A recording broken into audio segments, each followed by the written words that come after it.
نگار فاطمہ صاحبہ کا سوال ہے کراچی سے. وہ کہتی ہیں کہ خواب کی حقیقت کیا ہے؟ کیا خواب میں روح حقیقت میں سفر کرتی ہے اور جن لوگوں سے وہ ملتی ہے ان کی بھی حقیقی روحیں وہاں موجود ہوتی ہیں؟ نیز اچھے اور برے خواب کا تعلق کس بات سے ہوتا ہے؟ قرآن مجید میں ہے اللہ یتوفی الانفس حین موتها والتی لم تمت فی منامها، کہ جب تم سو جاتے ہو تو اللہ تمہاری روحوں کو قبض کر لیتا ہے. اب یہاں اللہ تعالیٰ جب روح کو قبض کر لیتے ہیں تو روح کا جسم سے تعلق کچھ کمزور ہو جاتا ہے.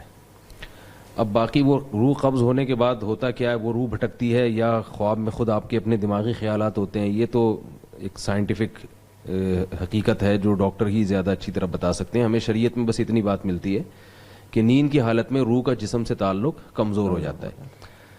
باقی شریعت میں خواب کی کیا اہمیت ہے اس پر پہلے کافی تفصیل سے بات ہو چکی ہے. رسول اللہ صلی اللہ علیہ وسلم نے فرمایا کہ لم یبق من النبوۃ الا المبشرات، کہ نبوت ختم ہو گئی مگر خوشخبریاں باقی ہیں. صحابہ نے پوچھا مل مبشرات یا رسول اللہ، وہ خوشخبریاں کیا ہیں؟ آپ صلی اللہ علیہ وسلم نے فرمایا الرؤیا الصالحہ، اچھے خواب. اور آپ صلی اللہ علیہ وسلم نے یہ بھی فرمایا کہ قرب قیامت میں جو مومن لوگ ہیں، مراد اس سے کامل مومن ہے، تو ان کے خواب سچے ہونا شروع ہو جائیں گے بہت کثرت سے. تو خواب حدیث میں آتا ہے نبوت کا 46واں حصہ ہے. تو بالکل خواب کا انکار کرنا کہ اس میں اللہ کی طرف سے کبھی کوئی ہدایت مل ہی نہیں سکتی یا کوئی اس کے کوئی تعبیر ہو ہی نہیں سکتی، یہ تو 100% غلط بات ہے. کبھی کبھار خواب سچے بھی نکلتے ہیں لیکن کبھی کبھار نکلتے ہیں اور اس کی تعبیر بھی ہوتی ہے. برے خواب بھی ہوتے ہیں، اچھے خواب بھی ہوتے ہیں. اچھے خوابوں کی اچھی تعبیر ہوتی ہے، برے خوابوں کی بری تعبیر ہوتی ہے. لیکن یہاں دو چیزیں ہیں جن میں لوگ گڑبڑ کر رہے ہیں. ایک تو یہ کہ ہر خواب کی لوگ تعبیریں پوچھ رہے ہوتے ہیں. اب آپ کے پیٹ میں جب گیس ہوگی تو ڈرانے خواب لازمی آئیں گے، یہ حقیقت ہے. لوگ اس کو، میں جب یہ بات کرتا ہوں لوگ اس کو مزاح سمجھتے ہیں، یہ حقیقت ہے. آپ تجربہ کر کے دیکھ لیں، جب آپ کو قبض ہوگا تو آپ کو ڈرانے خواب آئیں گے. کسی بھی ڈاکٹر سے پوچھ لیں، کسی بھی حکیم سے پوچھ لیں، جب آپ چت لیٹتے ہیں اور پیٹ میں آپ کے گیس بھی ہو تو آپ کو ڈرانے خواب آئیں گے. اس سے گھبرانے کی ضرورت نہیں ہے، اس میں آپ کو سانپ بھی آئیں گے، چڑیلیں بھی آئیں گی. تو پھر وہ آپ جب تعبیر والوں سے پوچھیں گے تو وہ تعبیر نکال دے گا چڑیل سے مراد آپ کی سانس ہیں اور سانپ سے آپ کی نند مراد ہیں. تو وہ خام خواہ کی فضول کی تعبیریں نکال رہا ہوتا ہے. تو ایسے خواب کا علاج ہے کہ رات کو گرم پانی سے 2 گولی کارمینہ کھا کے آپ سو جائیں تاکہ وہ پیٹ ہلکا ہو، یا رات کو جلدی کھانا کھائیں، دیر سے کھانا نہ کھائیں اور ہلکا کھانا کھائیں رات کو، اور ایسی چیزیں نہ کھائیں جس سے گیس پیدا ہوتی ہے.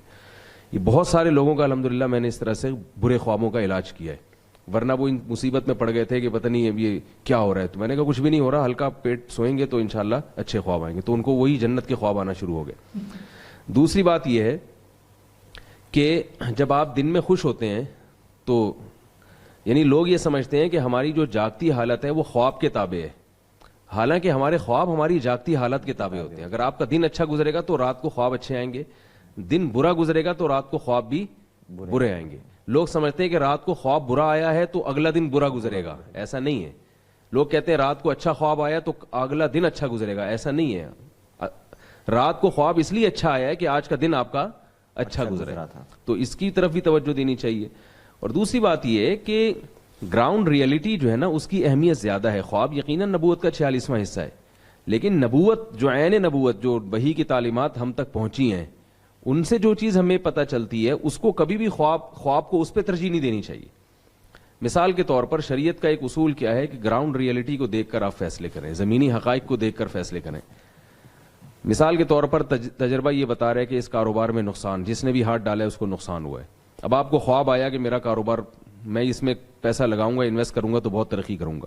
تو گراؤنڈ ریئلٹی کیا کہہ رہی ہے کہ بھئی ابھی تک کسی کو اس کاروبار میں ترقی نہیں ملی. آپ صرف خواب کی بیس پر اگر وہ کاروبار شروع کر دیں تو اس میں آپ کو بہت نقصان ہو سکتا ہے. کیونکہ شریعت کیا کہتی ہے، مشورہ لیا جائے ماہرین سے. تو جو بھی ماہرین آپ ہیں وہ آپ کو مشورہ دیں گے بھئی ہم نے اس میں انویسٹ کیا تو ہمیں نقصان ہوا. تو لوگ گراؤنڈ ریئلٹی کو بھول جاتے ہیں اور صرف خواب پر پورا مدار رکھ لیتے ہیں اور اس خواب کا یقین بھی نہیں ہوتا کہ یہ سچا ہے یا شیطانی کوئی تصرف ہے. تو خواب کی یقیناً اہمیت ہے، مگر ان تمام چیزوں کو سامنے رکھ کر فیصلہ کرنا چاہیے. بہت بہت